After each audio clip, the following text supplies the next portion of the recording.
Welcome back to Operatory Empires. My name's Jackson. I'm a dental student trying to learn the business side that dental school doesn't teach. And today we're doing a deep dive in marketing. We have a very special expert, Dr. Len Tau, who is now a marketing dentist. Thank you for coming on. Thanks, Jackson. Thanks for having me. I appreciate it. And I look forward to entertaining your audience. Let's put it that way. Awesome. Well, you just said you were a dentist practicing for 23 years, but now you no longer do that. So I'm just kind of curious in your path, how did you start out? When did you decide that owning a practice was your plan? And then how did you realize that marketing was so important for growth for it? So I always knew I wanted to be a dentist ever since I was in college. My dad was a dentist in Rockland County, New York. And I knew not only did I want to be a dentist, but I wanted to be an owner. But when I came out of dental school, I didn't realize how much I did not know. I was actually a very good businessman already. I had a baseball card business when I was 13 years old, so I understood the business side of things. But I worked as an associate for a couple of years, and I went into a really nice practice for about 5 years before I jumped in and bought a practice. And I bought a practice in 2007 in Philadelphia. The dentist unfortunately had committed suicide. I bought the practice. The practice was a well-known practice in Philadelphia. He had done a lot of marketing, and because of that, obviously, people were aware of when he passed away.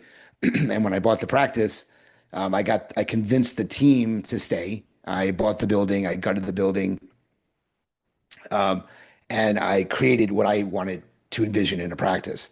And I always tell people that I created the practice of my dreams, but I was not living the life of my dreams. And I was working 25 hours a week. I never worked more than 25 hours a week seeing patients in my entire career after buying the practice. That was the maximum I worked in a week. But I was spending 50 hours a week on the business. And I just did not enjoy my lifestyle. And I knew something had to change. And I said to myself, I need to find a way to, make extra money doing some other things. I need to plan to not be a dentist till I'm 70 years old because I had met dentists and they were 75 and still practicing. And I did not want that to be me. And I guess I was fortunate because I found marketing or marketing found me. I had hired all the gurus out there. And at the time, Dental Town was the place to go. When you needed help online, you didn't have Facebook. Okay. You had Dental Town and you went on Dental Town and you hired the company they recommended. And I hired a bunch of them and they were okay. But it wasn't until I took over a lot of my marketing and started learning about it that my practice took off. And I saw a huge increase when I started marketing my practice. And that's when I started doing consulting about marketing. I started speaking about marketing. I became very influential in the reputation space. I actually created a piece of software that a company called Bird Eye purchased in 2020, excuse me, 2014, a year and a half after I started it. And now I run their dental division. So I'm very focused on reviews and reputation and ranking now. But if I wouldn't be in the position I'm in, if I didn't become so enamored with, marketing my practice and trying things out and seeing what, I was throwing darts at things and seeing what worked and what didn't work. I did a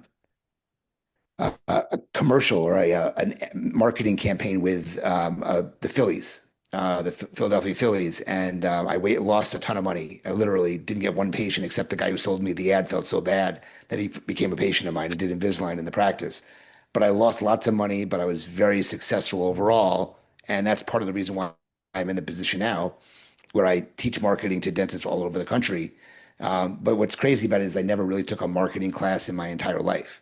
So I'm all self-taught, but I teach marketing to thousands of dentists over the years. That's awesome.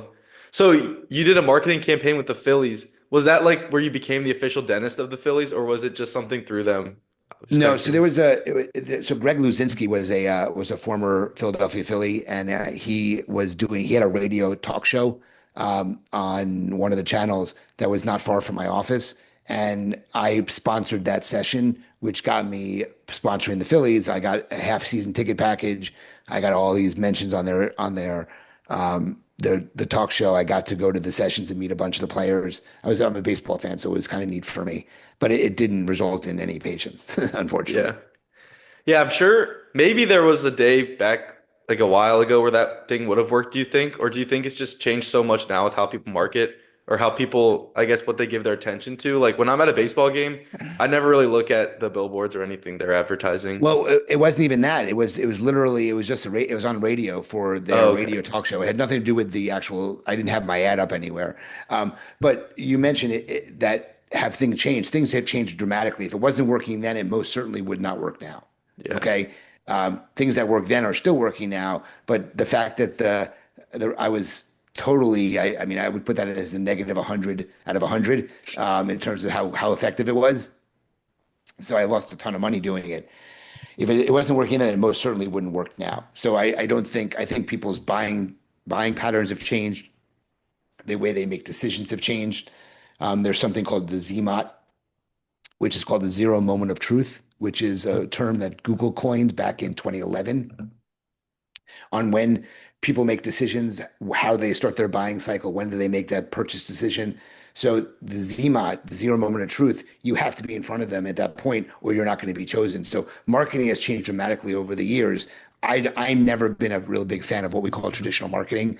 So TV, magazines, radio, anything that's not digital would be considered traditional marketing. And I've never been a big fan of that stuff. Yeah. You said reputation is kind of the thing you're one of the experts in. What is reputation to you now? Because I think back then it was the same thing where you knew the dentist in your town. Everyone kind of knew the guy that would walk around. But now it's the Google reviews, it's the social media followers. Like, how has that changed and what do you consider? Yeah, I mean, things have changed dramatically over the years. I agree with you 100%. Back then, it was what word of mouth. It was word of people knew who you were when they. My dad was a dentist, like I said, and he really never advertised until I got him to advertise. And when people were referred to my dad, they just came in. They called and they came in the office. And that's how people did things back then. And now word of mouth is still there. Okay. I call it word of mouth 2.0 because when people are referred to you, they go online, they look you up, and they make sure that you're well reviewed before they even come in the practice. So it's very much the same, but it's been expanded out a lot. You have to have reviews. You have to have a Google business listing. You have to have a website. You have to have you should have social media, Instagram and Facebook. You have to have a smile gallery. So, but you have to look the part. If you do not look the part, you're going to have problems online. It's that simple. If you're a specialist, you have to have reviews because the referrals are not going to work. When people refer to you, they're not going to want to come in. So that whole atmosphere is very similar, but it's been expanded to now involve so many other things than it did because there's so many other things that exist. But if, and I know you're obviously a dental student, and I go to dental schools and I talk to the students because they don't know a lot about the business side. And one of the things I say to them if I was a dental student now, I would create a Google business listing and I would ask my patients to start reviewing me. So when you actually decide to go out on your own or you join somewhere, you have a reputation online already because that's what's going to help drive other opportunities for you. So I truly believe this should be starting way, way, way back then. The one advantage I think students have at this point is that they're a lot more involved in social media than your typical dentist. Okay. And so when you come out of school, you may not have money because you have a ton of student loans, but you have something that's really, really important nowadays, and that's called social capital. Okay. It's the fact that you have a lot of followers on Facebook or TikTok or Instagram or any of these places, and that goes a long way. So things are very different than they used to be, but you must pay attention to your reputation. I got involved in reputation back in the late 2007, 8, 9, and 10, and obviously it's been continuing. And one thing I can tell you is I thought reviews were important then. They are even more important now than they ever will be, and it's only going to get more important. So just keep that in mind as you go through or as you listen to this, is that this is something you can't ignore. You have to go in, full fledged, ready to get people to talk about you online because that's going to be one of the biggest drivers of new patients in your practice you'll ever see is these reviews that you're getting because people will look them up no matter what when someone is referred to your practice. Yeah, that's great advice. And starting earlier now is actually that's pretty interesting. I haven't heard that before. For as far as one star reviews go, I know dentists, they say they can't respond because of HIPAA. So do you think that plays a factor? Do you think patients will sort by like worst to best and then they kind of tell when people are maybe they were in the patient was in the wrong versus the dentist? Like how do you think people see one-star reviews? So I think one-star reviews, as long as you're not getting too many of them, are actually good for practice. Um, I think if you only have 5 stars, that's a problem, because no business is perfect, as I always like to say. So I think it's okay to have a bad review, especially as students or people listening to this. You're probably not going to have any reviews at all. And I don't consider you a real dentist until you have your first bad review. You haven't done enough dentistry if you don't have a bad review. It's just like they say, if you do enough endo, you'll break a file. Okay. If you don't do enough endo, you don't break files. Well, if you don't do enough dentistry, you haven't gotten a bad review yet. So when somebody reaches out, and I have a Facebook group called Raving Patients where people post their bad reviews and ask for help responding to them. And, I always like to say, they say, oh, it's my first bad review. I'm like, congratulations, you're officially a dentist. Because I truly believe that they haven't become a dentist until they get their first bad review. But going back to your original question, HIP is there. You have to be careful how you respond. Um, you can't release anything private. You can't, really, by the letter of the law, you can't confirm they're a patient, which means you can't. You have to be careful how you respond, and there's a lot of limitations. But you know, it's good for business. In my belief, when you respond, because it shows people that you care. You don't want to take offense to it. But again, I think having negative reviews is good as long as there's not too many. A practice 4.8 to 4.9 stars is where I would love practices to be. I don't think you need to be all 5 stars, and you certainly don't want to be below 4.5. So that 4.6 to 4.8, 4.9, that's where you kind of want to be based on the number of reviews you have. But it's as important as ever because that's how, like I said, patients are determining who they go to. They're using um, Google as a search. They're using Google My Business to look you up, and now they're even using these chat GPTs and these AI agents. Where if you say, "Hey, I want the best dentist in my town," they're going to make recommendations based on reviews as well. Yeah, I've been seeing that where some dentists are trying to see where they rank on there. Do you know if that's using Google? Like, does ChatGPT pull from Google to find the best dentist in the area for But you? it pulls from a lot of different sources. So, one of the things we do at Bird Eye is we have a search AI product that actually shows you where you're cited, where you can get improvements when it comes to these AI agents. But Bird has a microsite that it develops for our clients. It's a birdeye.com page that is cited in when you look up a dental practice who has reviews through Birdeye or they've gotten the Google reviews through Birdeye. You will see Birdeye as a citation when it looks the information up. So they're looking at Reddit is very popular, is extremely popular for ChatGPT or these LLMs. Obviously, the website's very important to provide it with information. Obviously, Bird Eye is there as well. So that's how these large language models are capturing the information. So you need to pay attention to that because that's how you're going to continue to get found. I call it future-proofing your practice from a marketing perspective. If you're visible on these AI agents, you most certainly will be visible long term. So that's where the goal should be for practices moving forward.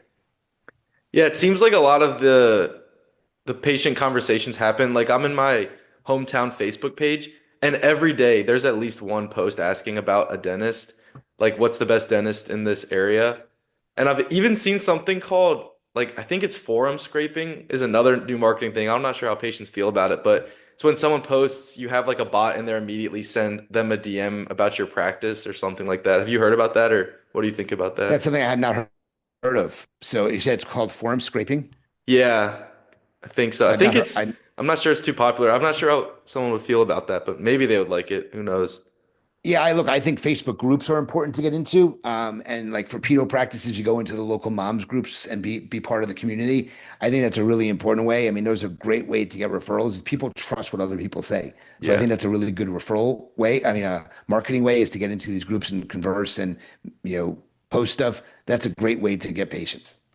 definitely. Yeah, I mean, that's what I'm thinking about next year when people are talking about having, like, when you start seeing patients, they start canceling all the time, getting more patients coming in. I'm thinking the Facebook pages might be a way to go for that. Potentially. I mean, I'm not. I'm not a big fan of just posting on social, which we'll get into a little bit later. I'm kind of anti-social because it doesn't really bring in new patients. But like I said, when we get to that part, we can talk about that a little bit more, why I Yeah. feel that way. Um, you have to be careful how you go onto these social places. You have to be on your best behavior because if you say something wrong, people will people will crucifix you. So you need to be careful Yeah. with some stuff you do.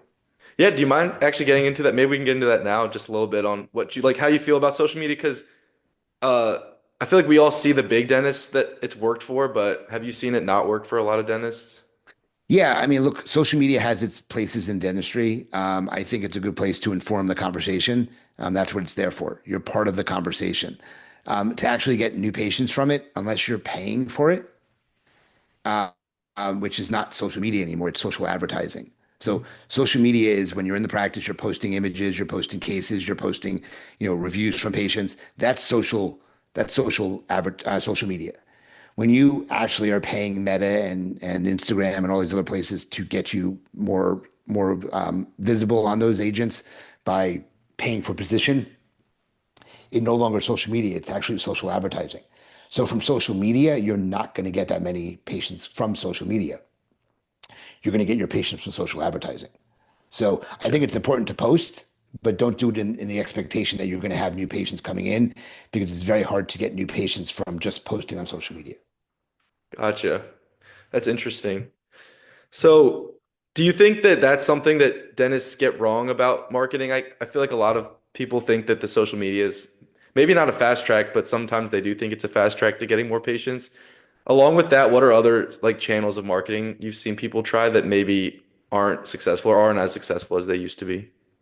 Well, I can tell you that, when you go onto these Facebook groups, you go in, you see what people are saying. It's not all that's cracked up to be because a lot of stuff is sponsored now. There's the companies that are recommended are paying for that.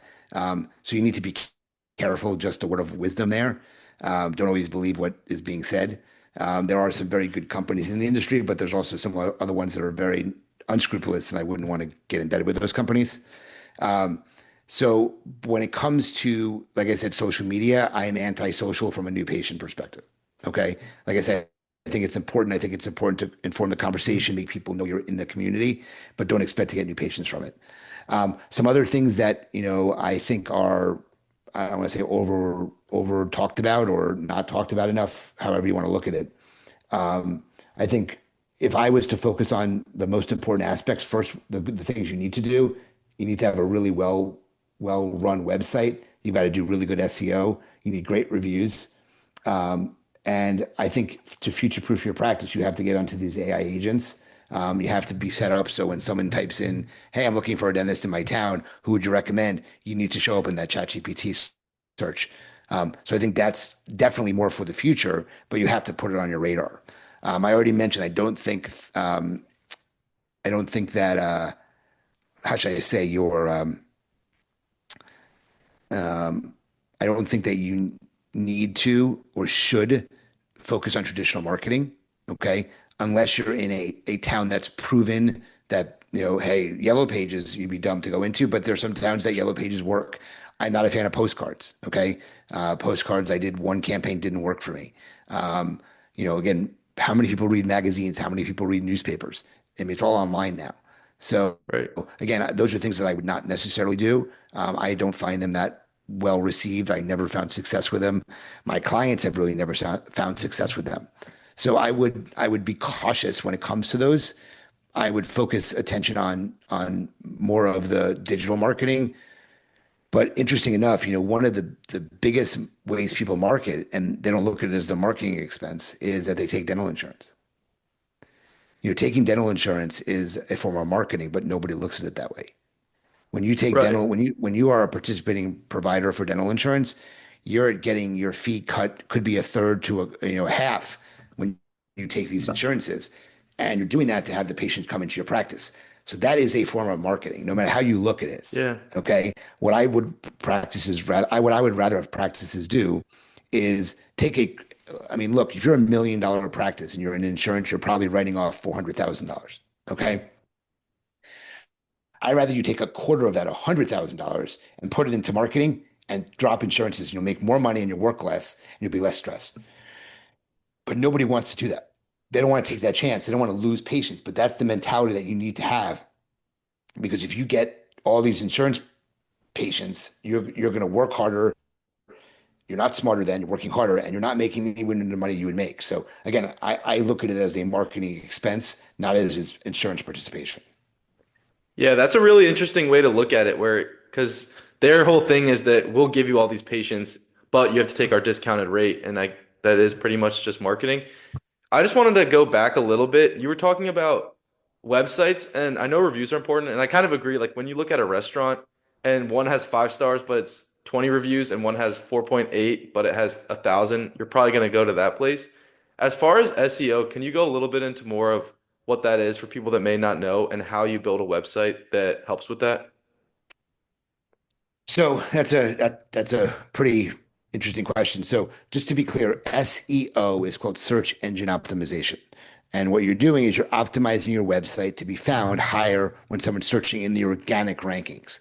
So if someone closes their eyes and imagines what a Google search page look like, at the very top you normally have the ads, then below that, you have the maps. And then below that, you have the organic rankings. And the organic rankings is where you're doing SEO to rank higher on. And you're using keywords, you're using all these techniques on the backside of things. Nothing you really see. It's not visual stuff that someone's doing, it's all back end stuff. But the goal is to get your website ranked higher on the first page of Google when someone searching for a dentist.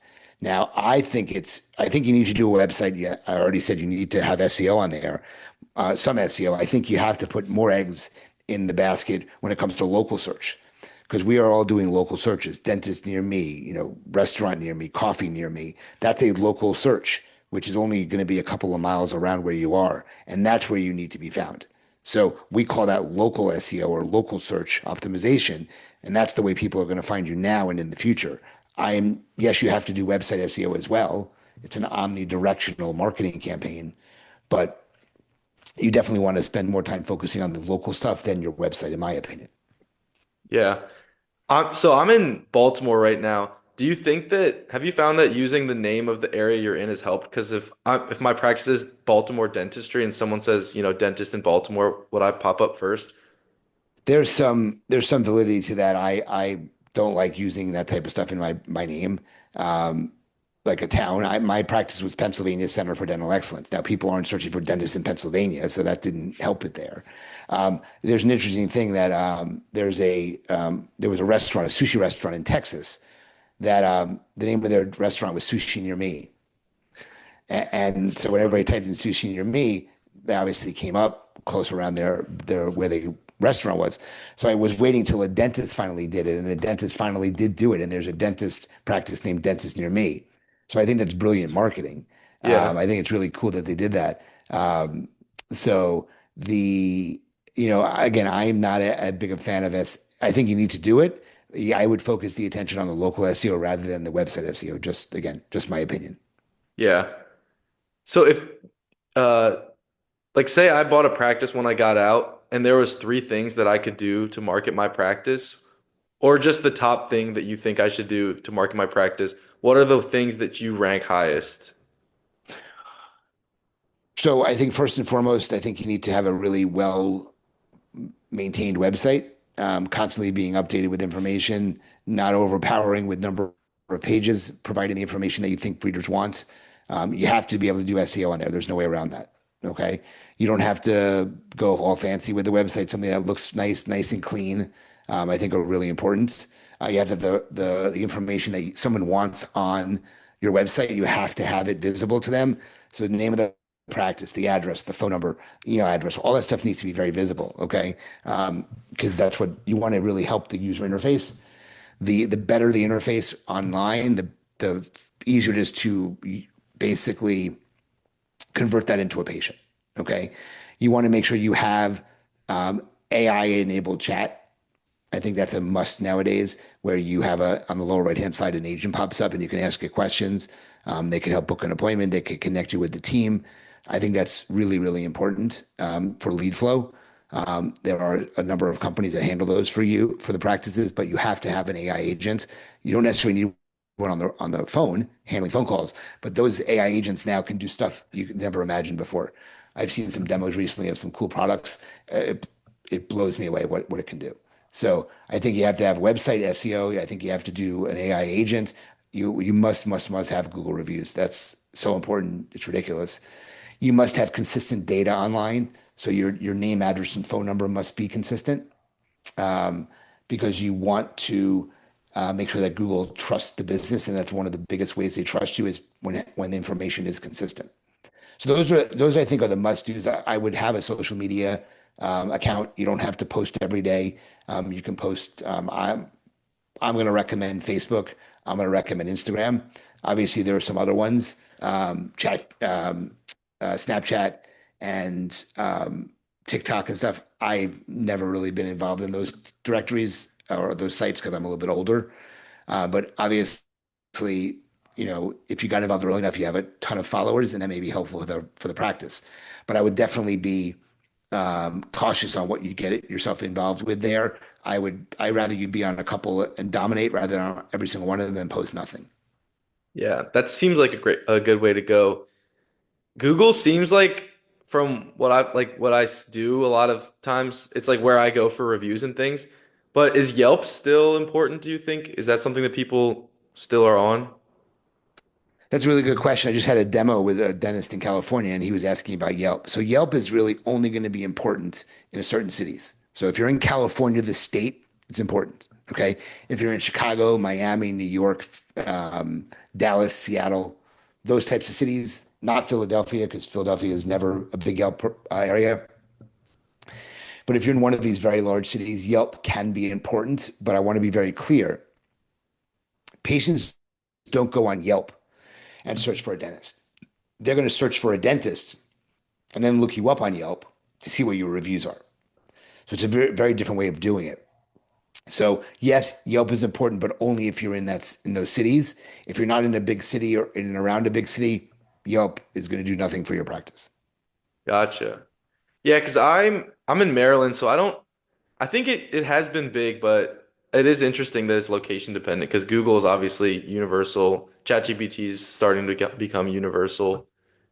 I just have one last question for you. What's something that has you excited for the future of dentistry? Oh, AI. AI is the I get a lot of I host an event down in South Florida called Supercharge Your Dental Practice. It's a business and marketing event. That's where I spend a lot of my time now. Um, and I have a lot of companies that I've met over the years because of that event who want to come exhibit. The stuff that's coming out, the stuff that's out there is just beyond incredible. I kind of wish I was still practicing because I would love to use some of the tools. Obviously, I'm sure you're familiar with the radiographic AI stuff with Pearl and Overjet. That's been around for a little bit of time. They're the AI agents for marketing, but even the AI receptionists are getting better. You've got AI recorders that will record conversations in the operatory, and then you can tell it how you want to create the template for the notes, and it will build your note for you and go into the practice management software. So it's the dentist really just has a conversation and it does everything for them. I am so excited about the future when it comes to the AI. If you're an insurance-based practice, there's products, one's called Daydream that will do your complete revenue cycle management. So it will literally, you batch the claim, it will submit the claim, it will appeal it, it will post the payment, it will bill the patient. It's crazy. There's almost nothing you have to do. And I'd rather focus on the patients who are in the practice, who I'm treating, and have my team focus on them because of this five-star customer experience rather than having to do all this stuff internally. So I'm happy to hire these companies to do those things to take them out of my hands.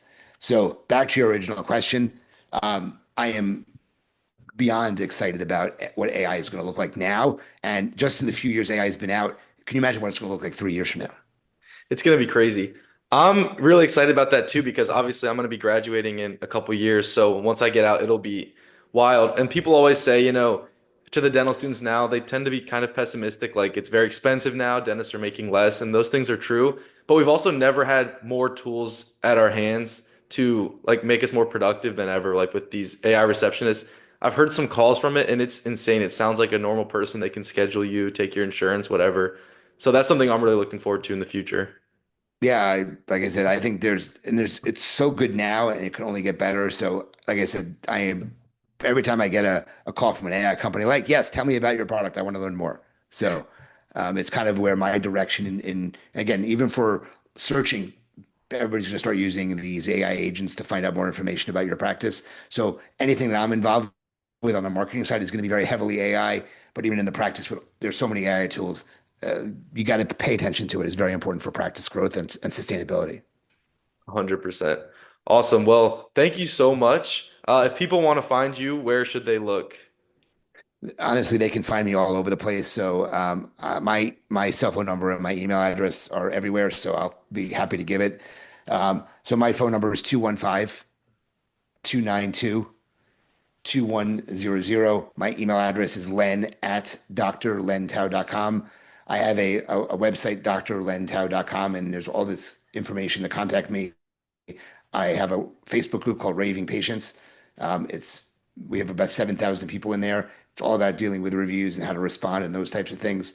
My podcast, I have one that's called Raving Patients. We have 8 years of content. So there's a lot of ways that they can contact me. They can go on LinkedIn. If they want to find me, there's no reason why they shouldn't be able to find me. Awesome. Well, thank you so much for coming on. I really appreciate it. This has been super helpful.